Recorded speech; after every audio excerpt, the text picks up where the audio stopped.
Friends, my name is Lovely Tyagi और आप देख रहे हैं मेरा चैनल ग्रोथम नॉलेज।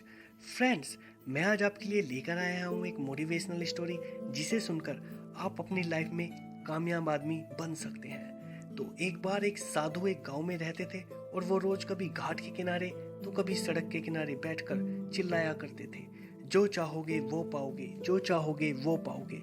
बहुत से लोग वहां से गुजरते थे लेकिन कोई भी उसकी बात पर ध्यान नहीं देता था। सब उसे पागल आदमी समझते थे।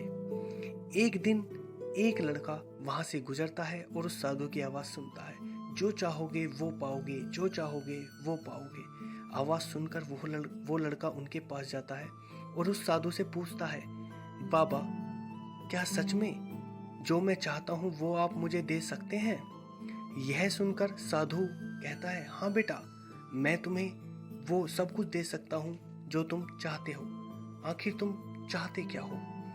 यह सुनकर लड़का कहता है, बाबा, मेरी एक ही ख्वाहिश है, मैं हीरे का बहुत बड़ा व्यापारी बनना चाहता हूँ। यह सुनकर साधु कहता है, कोई बात नहीं, मैं तुम्हें एक हीरा और एक मोती देता हूँ, उससे तुम जितने भी हीरे मोती बनाना चाहोगे बना पाओगे। ऐसा सुनकर लड़का बहुत खुश होता है और ऐसा कहते हुए साधु ने अपना हाथ उस लड़के की हथेली पर रखते हुए कहा, पुत्र, मैं तुम्हें दुनिया का सबसे अनमोल हीरा दे रहा हूँ। लोग इसे समय कहते हैं। इसे तेजी से अपनी मुट्ठी में पकड़ लो और इसे कभी मत गंवाना। तुम इससे जितने भी हीरे चाहते हो बना सकते हो।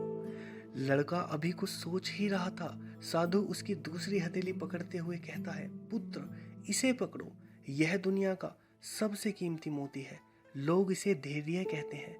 जब कभी समय देने के बावजूद भी परिणाम ना मिले तो इस कीमती मोती को धारण कर लेना। याद रखना, जिसके पास यह मोती है वह दुनिया में कुछ भी प्राप्त कर सकता है।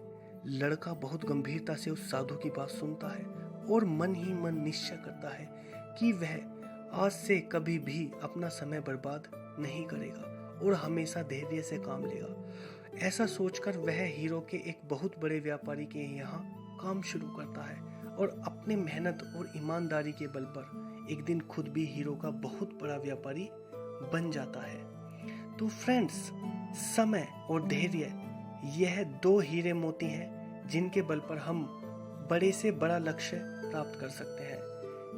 अतः जरूरी है कि हमें अपना समय कभी भी बर्बाद नहीं करना चाहिए। हमें हमेशा धैर्य से काम लेना चाहिए, पेशेंस से काम लेना चाहिए। कभी भी अपने टाइम को खराब ना करें। दोस्तों, आपको मेरी मोटिवेशनल स्टोरी कैसी लगी? Please like and subscribe my channel ग्रोथम नॉलेज। Thank you.